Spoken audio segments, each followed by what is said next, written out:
জুলাই গণঅভ্যুত্থানের বর্ষপূর্তি উপলক্ষে রাজধানীতে যখন রাষ্ট্রীয় আয়োজন চলছে, ঠিক সেই সময় জাতীয় নাগরিক পার্টির ৫ শীর্ষ নেতা অবস্থান করছেন কক্সবাজারে। তারা সেখানে যুক্তরাষ্ট্রের সাবেক রাষ্ট্রদূত পিটার ডি হাসের সঙ্গে একটি গোপন বৈঠক করেছেন, এমন খবর ছড়িয়েছে একাধিক সংবাদ মাধ্যমে। তবে বৈঠকের বিষয়ে ঢাকাস্থ মার্কিন দূতাবাস অবগত নয়। জাগো নিউজের দেয়া এক প্রতিক্রিয়ায় মার্কিন দূতাবাসের মুখপাত্র আশাবে এমনটি জানিয়েছেন।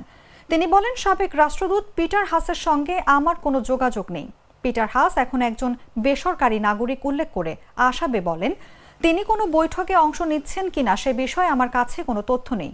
সূত্র জানায়, মঙ্গলবার সকাল 10:30টার দিকে বাংলাদেশ বিমানের একটি ফ্লাইটে এনসিপির 5 নেতা ঢাকা থেকে কক্সবাজার যান।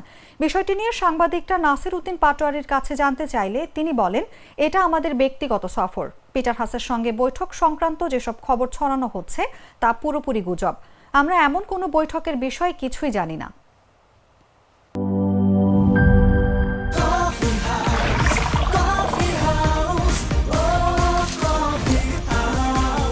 কফি হাউস, প্রতি চুমুকে আড্ডা জমে।